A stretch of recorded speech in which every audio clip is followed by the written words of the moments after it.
اقبال کا وہ شعر مجھے یاد آتا ہے، نکل کر کے صحرا سے جس نے الٹ دیا تھا تخت روما کو، کیا بات نکل ہے، کر کے صحرا سے جس نے الٹ دیا تھا تخت روما کو، سنا ہے قدسیوں سے میں نے کہ وہ شعر پھر ہوشیار ہوگا۔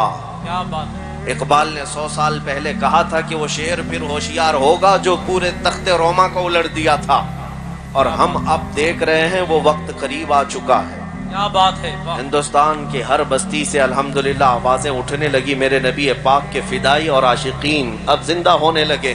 کیا بات، اللہ تعالیٰ یہ زندگی برقرار رکھے۔ سبحان اللہ، سبحان اللہ۔ میرے عزیزوں، ایک بات میں آپ کے سامنے عرض کرنا چاہوں گا، قرآن جو کہتا ہے عزت کس کی ہے دنیا میں، عزت کس کے لیے ہے، ان لوگوں کو خاص مخاطب کرتا ہوں، میں مخاطب ہوں ان لوگوں سے خاص طور پر جو دنیا داروں کی جوتیوں میں عزت ڈھونڈتے ڈھونڈتے تھک گئے۔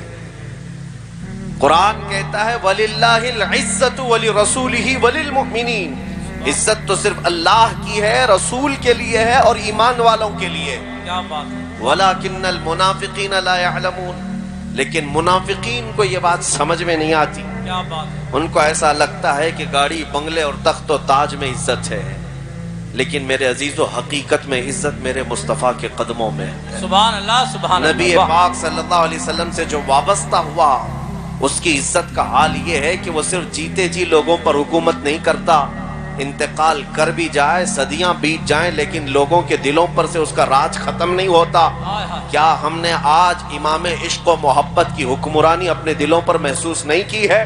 100 سال گزر گئے بریلی کے امام کو انتقال کیے ہوئے، لیکن ہر مجمع میں اعلیٰ حضرت زندہ نظر آتے ہائے ہائے ہائے، کیا بات ہے، واہ واہ واہ، اس کی وجہ کیا ہے؟ سبحان اللہ، وجہ یہ نہیں ہے کہ پٹھان خاندان کے ایک بڑے رئیس تھے، زمیندار تھے، نہیں، اعلیٰ حضرت ہر مجمع میں آج اس لیے زندہ ہے کہ وہ فنا فی الرسول تھے۔ ہائے ہائے ہائے، میرے آقا کے قدموں میں انہوں نے عزت ڈھونڈی، اس لیے مولا کریم انہیں ہمیشہ کے لیے عزت سے نوازا۔ اے سنی مسلمانوں، آپ سے بھی میں یہ کہوں گا، آدھے تیتر آدھے بٹیر بن کر کے جو لوگ یہ سمجھتے ہیں کہ ہمیں کامیابی مل جائے گی، تم کبھی داڑیاں چلا کر ٹوپیاں چھپا کر کچھ لوگوں کی خوشامدی اور کچھ لوگوں کو راضی کرنے کی کوشش کرتے ہو، میں سیکولر بن جاؤں گا، وہ بھی مجھے اچھا کہیں گے، یہ بھی مجھے اچھا کہیں گے، تم کہیں کے نہیں رہ جاؤ گے، ادھر کے بھی نہیں ادھر کے بھی نہیں۔ یہ ظالم دنیا تمہیں کبھی بھی وفا نہیں دکھائے گی۔ کاش تم ایک بار میرے مصطفیٰ کریم صلی اللہ تعالیٰ علیہ وسلم کے پورے غلام ہو جاؤ، پھر دیکھو میرے آقا صلی اللہ علیہ وسلم نہ دنیا میں تنہا چھوڑتے ہیں، نہ قبر میں اور نہ حشر۔ ہائے ہائے، نعرے تکبیر، نعرے رسالت، شہید اعظم کانفرنس، مسلک اعلیٰ حضرت، غازی ملت، کیا بات ہے، عزت کس کی ہے؟ عزت رسول پاک صلی اللہ علیہ وسلم کے قدموں میں ہے، ان کے وفاداروں کی عزت ہے۔ آج جن لوگوں کے متعلق آپ یہ سمجھتے ہیں کہ ارے بھیڑ تو ان کی بھی ہے، کوئی سیاست پر بیٹھا ہوا نیتا آ جائے تو وہ بھی بھیڑ جمع کر لیتا ہے، میرے عزیزو بھیڑ کا نام عزت نہیں ہے، کیا بات، بھیڑ کا نام عزت نہیں ہے۔ ویسے مرے ہوئے جانور کو دیکھنے کے لیے کتے بھی بھیڑ لگاتے ہیں، کوے بھی بھیڑ لگاتے ہیں، کیا بات ہے، وہ بھیڑ عزت کی نہیں ہے، وہ نوچ کھانے والی بھیڑ ہے، مرے ہوئے جانور کو نوچنے والی بھیڑ ہے۔ اور حقیقی عزت کسے کہتے ہیں؟ شاید یہاں دیکھی ہوئی آنکھیں موجود ہوں گی، حضور تاج الشریعہ بدر ہائے الدنیا۔ ہائے ہائے، سبحان اللہ، سبحان اللہ، زندہ باد، زندہ باد۔ میرے عزیزو وہ سوشل میڈیا کے قاضی القضات بھی نہیں تھے۔ میرے عزیزو، ہاں مجھے بتایا شیش گڑھ والوں نے کہ حضور تاج الشریعہ رحمت اللہ تعالیٰ علیہ اس میدان میں تشریف لائے، سبحان اللہ، سبحان اور میں جب یہاں آیا ہوں تو ان کا ایک ادنا غلام بن کر کے آیا، سبحان اللہ، سبحان اور میرے پاس جو نسبت ہے زندگی بھر فخر کرنے کی وہ انہی قدموں کی نسبت سے، ہائے ہائے، سبحان اللہ، الحمدللہ میں نے عزت دیکھی ہے بڑے بڑوں کی۔ اگر کوئی یہ سمجھتا ہے کہ بہت گورے ہونے کی وجہ سے لوگ عزت کرتے تھے تو یہ تمہاری خام خیالی ہے۔